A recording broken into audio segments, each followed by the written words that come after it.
akayimba ako kamuwala bamuyita Viola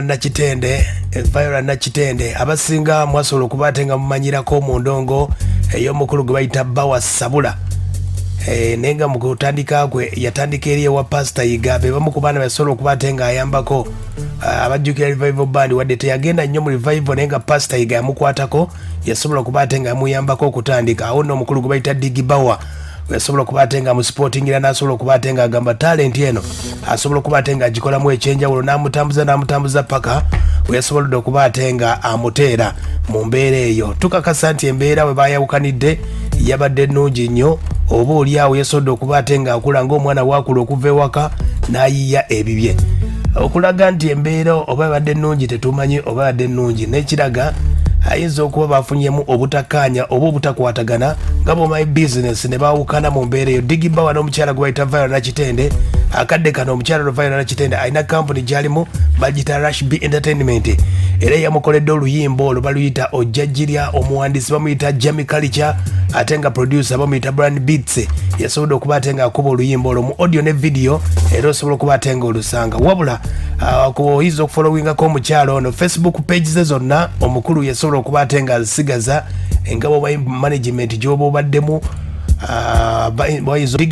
batagana Nakitende Facebook zonna kadde kala Viola ndeze yali ayina bazikyusa ne zidda mu mannya amalala, ate ne YouTube zonna jajjiri kadde kana atandika bupya from scratch watandika endongo empola mpola, naye nga talent Viola Nakitende agina tukakasa nti ekintu ajja kikuba era asobodde okuba akitambuza. Management gye yafunye nkakasa nti eyinza okuba ate nga muyambako okumutuusa ku ddaala eddala, naye nga n'omukulu gwe bayita Bawa asobodde okuba ate nga amukwatiridde nnyo, asobodde okuba ate nga amuyambye nnyo. Management eno Viola Nakitende gyafunye nze kyenyiza omugamba alina okuba ate nga akakasa nti tebeemu buvuyo, tugeze nti oba afunye Facebook, Instagram, biki social media, management emanye nti emanaginga ndongo bawulaganye nti bino bakola bino biki mu nsonga ezo. Viola Nakitende mufunyeko wano mu ddakiika ntono nnyo atubuulire Viola Nakitende yazzeewa, omukulu management gye yazzeemu buzibu ki, ewa Bawa yamugoba obawulira jako mwena abagala Viola Nakitende mbagala nnyo nange ndi musanyufu okubanga kwendi n'abanike awo tukoye Viola Nakitende ezi gatambula bubi. Nina project empya bagita Ojjajjirya jako mwena abanavaayo ndi mu management empya bagita Rush B Entertainment ndi mu ssaawa zino bweyagala Viola Nakitende y'omusanga okitegedde. Mubuuzizza ewa Bawa bwali buzibu ki, wulira bwagamba atewali buzibu bwaliwo just oba mbagambe nti eno nsoma obudde bulungi mbawandikira nkatabo musomemu musomi nga nfuye obudde bulungi bayita Rush B Ojjajjirya Jamie Culture Brand Beats ke kayimba ako aka Viola Nakitende ng'atugamba nti omukulu Bawa tewali buzibu bwabawula, era ntegeezezza nti akayimba akagenda okuddako agenda kukakolera wa muzeeyi we gwe bayita Bawa bannange Viola project eddako ngitwala wa muzeeyi abanjagala nengamba gwe basobola okunfunira eri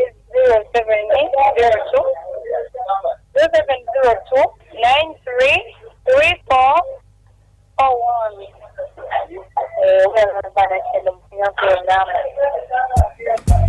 ye Viola Nakitende oyo gwayagala okuba ate nga omufuna management gyaliko ennamba y'essimu eri 0702